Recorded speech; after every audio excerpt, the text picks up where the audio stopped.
everyone, welcome to another episode of the O Show. I'm O and I'm here for your amusement. Alright, so for today, we're going to talk about a movie which is part of a franchise that I love, except the last two movies. So we are talking about Final Destination Bloodlines today. Okay, now this movie came out in the theaters, I want to say 2 months ago-ish. I remember I wanted to see it in the theater and I had to cancel my reservation because something happened. But, and then I just never made it to it. So, right now it is currently streaming on HBO MAX. So if you have HBO MAX, go out and check it out because it is a really, really, really good movie. Okay, so I actually did go back and watch all of the previous movies. So we got Final Destination with the plane. We got Final Destination 2 with the logs on the highway. And then we got Final Destination 3 with the roller coaster. That one was good. I had problems with that one, but it was good. And then, like, everyone started doing 3D stuff for some weird reason. So, Final Destination 4, we have a racetrack disaster, right? And then 5, everything happened on a bridge. 5 was a little okay. 4 was awful. I hated 4. But I don't know. I think 1, 2, 3, and 5 were good, but my favorite are 1, 2, and 3. So, anyway, watching this, you know what you're going to get. You got to get your premonition, and then people are going to die. However, I do like that they made a little changes with the storyline, like the lore of the whole franchise. So, let's talk about it. So in Bloodlines, we have Iris and her boyfriend Paul, and they're going to the grand opening of this new like skyscraper building called the Skyview, and it's pretty much just like a restaurant at the top, and then you do have an observatory deck above that. So it's opening day, if I'm not mistaken, and you have a whole bunch of people. Now you know shit's already wrong when they're packing all these people in this elevator. And you can only have so many in there. But Iris is just feeling a little weird, like she's hearing things, she's saying things. There's a little badass kid outside grabbing pennies out of a fountain, which I don't know why there's pennies in the fountain if this place just opened, so that was kind of weird. But he's doing it anyway, because I don't know how many pennies are in there. They act like this place has been open for like 5 years or something. But he's up there throwing pennies off the side, and it's just a mess, you guys, right? So, we get the band playing Shout by the Ozzy Brothers, and these fools are dancing on the dance floor, which is made of glass. Now, okay, this is what, 1960 something? And, I don't think we could trust things in the 60s, especially glass floors on a skyscraper. So, now, my thing here is, these people are hopping and jumping and doing everything. And you mean to tell me no one is seeing there's like cracks cracking along on the ground? That is just crazy. And then on top of that little badass kid outside throwing pennies threw one, and the wind blew it into like this vent. And now that's caused like this gas explosion and different things inside the building. So yeah, y'all, it's a mess. So I will say, this was a really, really cool death scene with a whole bunch of people. It kind of reminded me of the Titanic, the way people were like flying out of the bottom of this thing. Well, now in the premonition that we see, Iris dies, right? But what happens is, it's a dream that's being had by this girl named Stephanie, right? So we fast forward like 50-something years, and we have Stephanie, who is now the granddaughter. Yes, the granddaughter of Iris, who was a lady on the building. So for like 2 months, she's been having these dreams. Like the dream is just reoccurring, and it's always of this girl named Iris who's on this tower, and all this stuff is happening. So this girl can't sleep. Her roommate's about to kill her. Her roommate's like, if you wake me up one more damn time, like go to your family and figure out what the hell's happening with your grandmother. So she does. She goes to her father first, and the father's like, well, you know, you go talk to your uncle, but like don't bring up this situation with Iris, because he's not about it. Okay. And it's also a point to say that Stephanie, her mom is Iris's daughter, but the mom left. I think her name was Deborah. And she left. She left the family like 10 years prior to what's happening right now. So she just the family, and Stephanie also has a brother named Charlie. Is his name Charlie? Why am I forgetting people's names? You know what's weird between these two? Like, if you look at Stephanie and her, like, younger brother, I feel like Stephanie looks like she should be the mom. She just looks so old. I don't know if it's just me. I don't know. Compared to just them two, like, it's really weird. It's probably just me. So she goes talk to her uncle, and her uncle's like, screw that lady, don't talk to her, and just let it be, okay? But her aunt's like, you know, whatever you do, don't look in that bottom drawer in the dining room. So she does, and she ends up getting Iris's address, and she goes to visit the lady who lives in like this damn fortress. Okay, now first of all, this lady has avoided death after all these years, right? And now she's like in this, I don't know, she's like at the bottom of a mountain, which doesn't sound safe, in the middle of nowhere. But like, okay, I get that she has like this fence going around. Okay, that could keep the people out, right?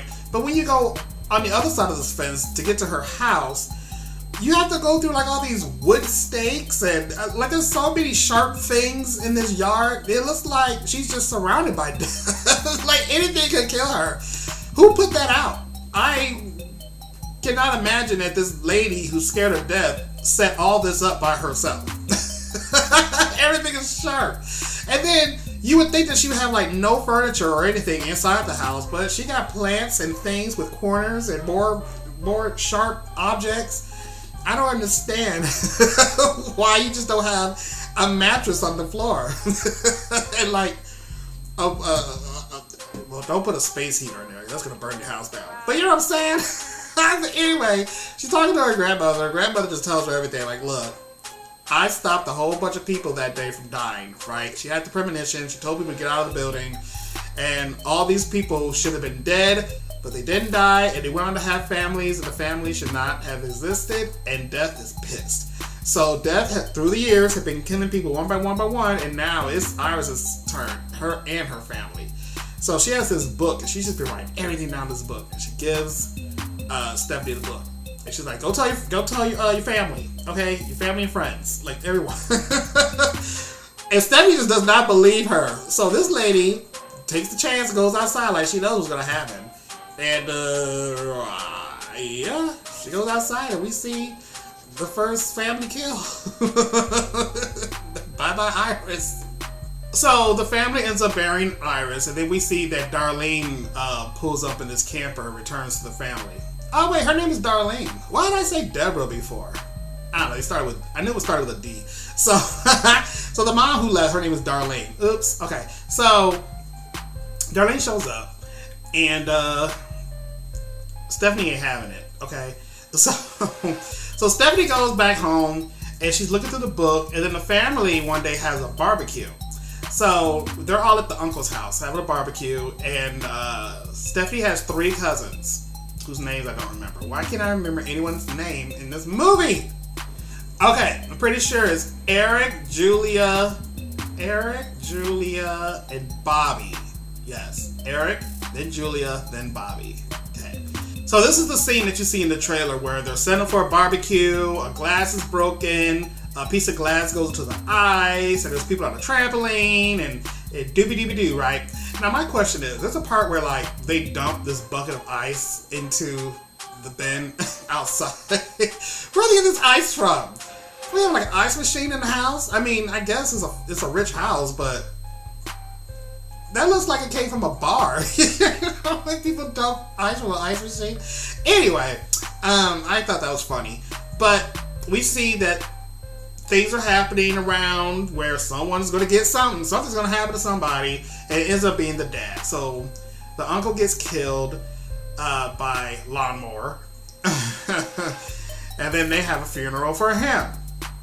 One thing I'm going to say, though, with this movie, all these deaths are happening, and you know, in the first Final Destination, there were cops involved, and the cops were just following, what's his name, Devin Sawa, is that his name? And they were just like, you know, people are dying, and you're just always there, right? people are dying in his family, and you never see any cops. Like, no one's doing an investigation on this family or anything. So Stephanie's looking through the book, and she's figuring out that this is real, what her grandmother told her, and it's going to be in order of births, right? And so it's starting with the dad, and next is going to be the first son, Eric, right? So then we get this scene where Eric is in a tattoo parlor, and he's putting this girl's tongue ring in. Now, I do have this called shenanigans on this, because back in the early 2000s, when this was like a really big trend, I had my tongue pierced. I wore tongue rings for like, was it 3 years or was it 5 years? I don't know. It was a few years. And when I got my tongue pierced, there's a process where they make you hold like a paper towel or two under your mouth, because they're clamping your tongue. They put the needle in, which this guy put the needle in up, but I thought they put the needle in down.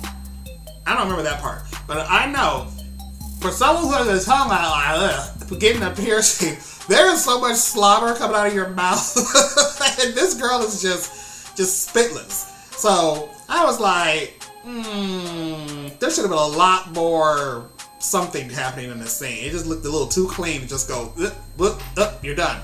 And then she just gets up and leaves. I mean, I had a whole like conversation, and there's like a whole class of like how to keep it clean, what to do afterwards, and she just gets up and just leaves. I ain't see her pay. So then we get a whole scene where Eric looks like he died, but surprise, surprise, he's not. Next day, he's walking around fine. He managed to get out. And but unfortunately, the next person to get killed was Julia.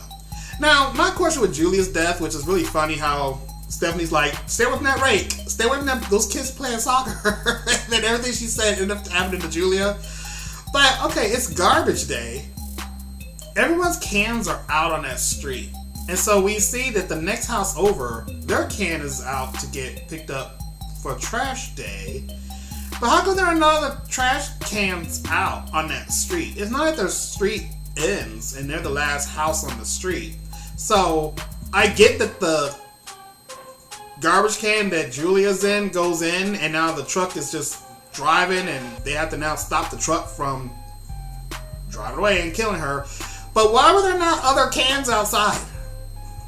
That just seems weird to me.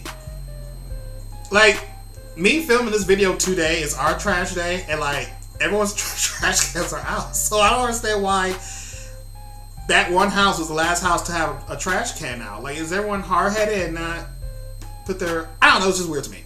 That was just the last... It just so had to be the last trash can that had to be picked up.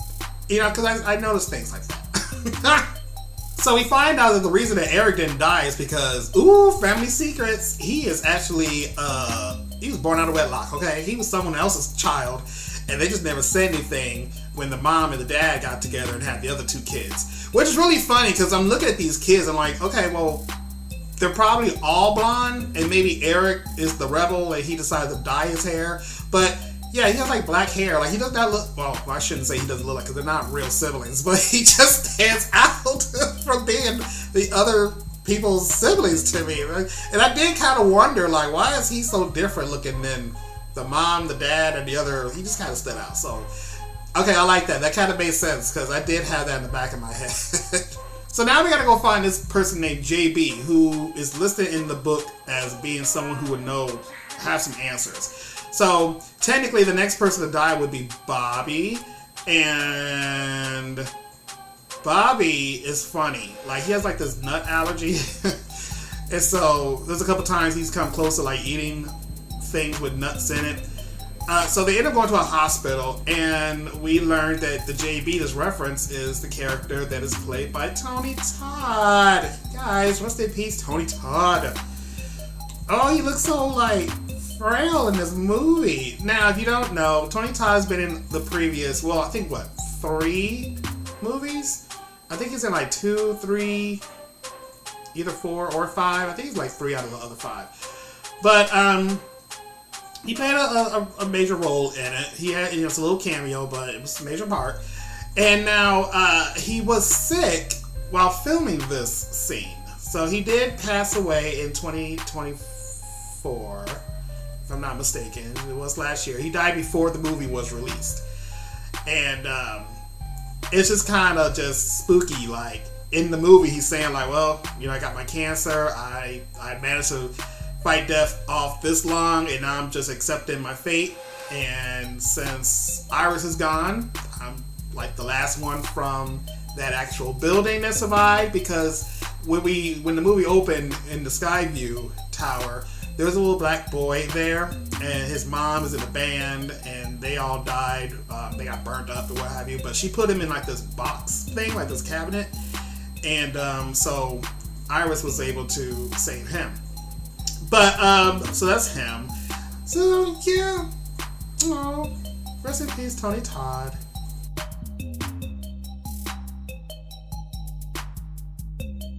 So he did tell the kids there, he gave like this like monologue. And he told them like, well, you can either like kill someone and then you would get the time that they would have had left to kind of extend your life. Or there was mention of someone actually dying and then coming back to life. And so Eric is like, well, that's what we're going to do with you. You got your peanut allergy, we're going to give you some candy. And then since we're in a hospital, we'll just bring you back after you die. I mean, you know, sounds okay. But of course, that's not what happens, because these fools go into an MRI room. Is that what that thing's called, an MRI? It ends up turning on, and now anything metal is getting sucked into the hole. So Bobby is eating like this peanut butter cup, and then he starts having the allergic reaction that they wanted. But damn, Eric is near like this wheelchair, and he gets sucked into the machine. And then he has Bobby's EpiPen, and Bobby manages to get the EpiPen back after Eric is dead, and shoot himself with it to reverse the reaction. But yeah, there was a spring from the vending machine out in the hall, and that comes flying into the room. Like, all these deaths, you guys, are like pretty. I will give this franchise this. Like, all their deaths in these movies are pretty awesome. Like, there are some movies where someone gets decapitated and then someone else dies and then the third person dies, but then they lose their head. Like, they're always just sticking to like one way of dying. So I'm really happy that they are finding creative ways to kill people in these movies, and they all look awesome. Like, they're crazy. You know, another thing that's crazy is that, like I said earlier, all these people are dying. They're having funerals and things. Well, okay, I can see the other two. Like, Iris died. Okay, something happened. It was an accident. The father died. That was an accident. But now these two boys caused this machine to kill them. And they're like walking around in unrestricted areas. Like, you should not be in this room in the first place. And so, there's like never any cops or anything. Like, do they have to pay? Like, I will feel like the family is responsible and have to pay thousands of dollars. Like, and that should have like some kind of detective walking around your house. Like, what is up with your family? Also, I just realized the aunt, the mom of the three kids, she pulled a Judy Winslow. Remember when like Judy Winslow went up the stairs and we never saw her again? I feel like this lady went into a room crying, and then we never see her again for the rest of the movie, huh? Like, your kids are dead. I mean, we don't need another funeral scene, but... So then we have the final scene where Darlene, the mom, thinks like, hey, you know what? Maybe I'll just go to Iris's house and just hide there, since she's been living there all these years, secure. And they go to Iris's house. They break down. They drive through the fence, but then Darlene dies because the house explodes because of reasons. And and I knew something was going to happen with this like weird pond thing that was out front of the house. Because when we first see the house, the camera is like really showing this pool of water that's out front, and I was like, well, someone can drown in that, right? So now, at the end of the movie, after the explosion happens, a little Winnebago thing they drive around in flips over, and Stephanie is driving, and something caused her seatbelt to break where she can't free herself from the seatbelt. And what's happening? She's now in this pond, about to drown. So I was like, okay, movie maker. I like that, because they did put that in my head, like, what is up with this body of water? It looks like it should not be there. The brother Charlie ends up getting her out, and so we think she died. Okay, well, I'll just say she died, and then he helped her come back to life, right? So now, we fast forward to the end, the very, very end, and we see, what is it like? I forgot how much time went by, but Charlie's now going to prom, and he's taking his date out to go, and they're speaking to this doctor guy. And this doctor guy is like laughing. He's like, oh, you know, Charlie saved the day, but did he though? I was like, oh, rude. Brought me back from the dead.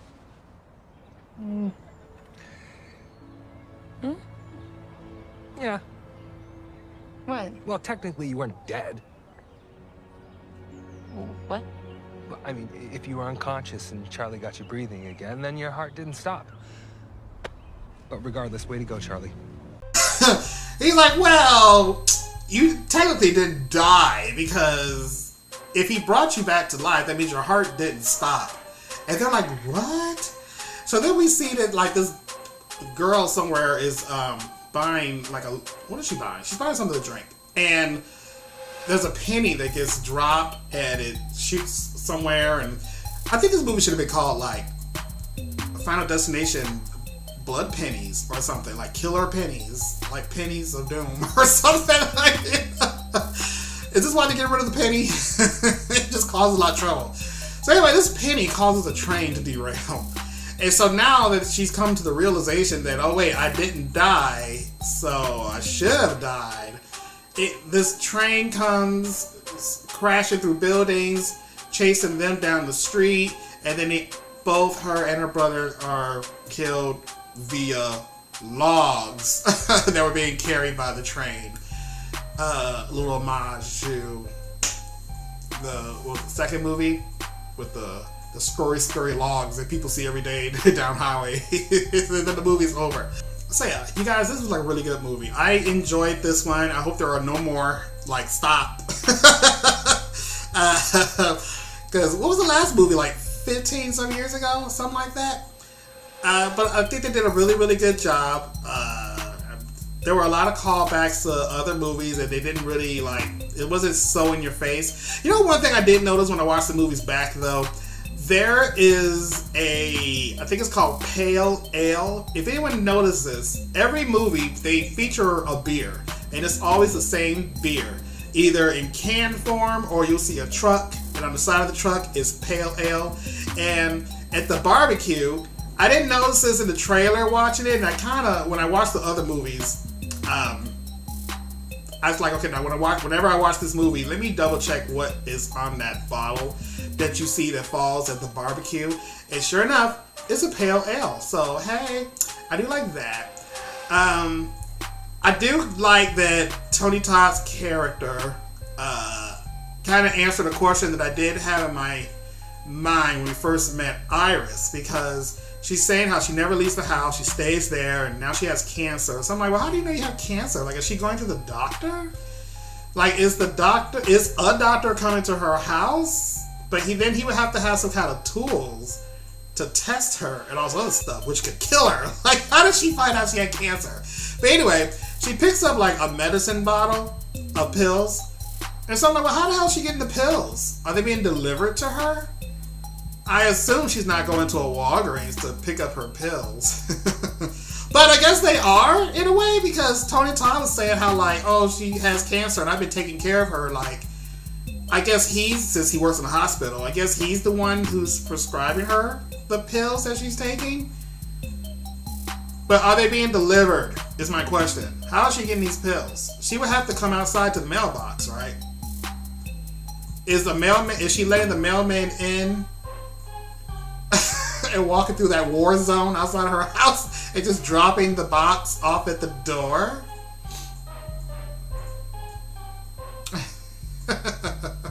Anyway, good time. Love this movie. If I have to rate it, I will give it a 3. You get 3 shots, movie. I will give it 4, but I wasn't that too wild about it. It's fine. It's a good movie. Alright, so cheers.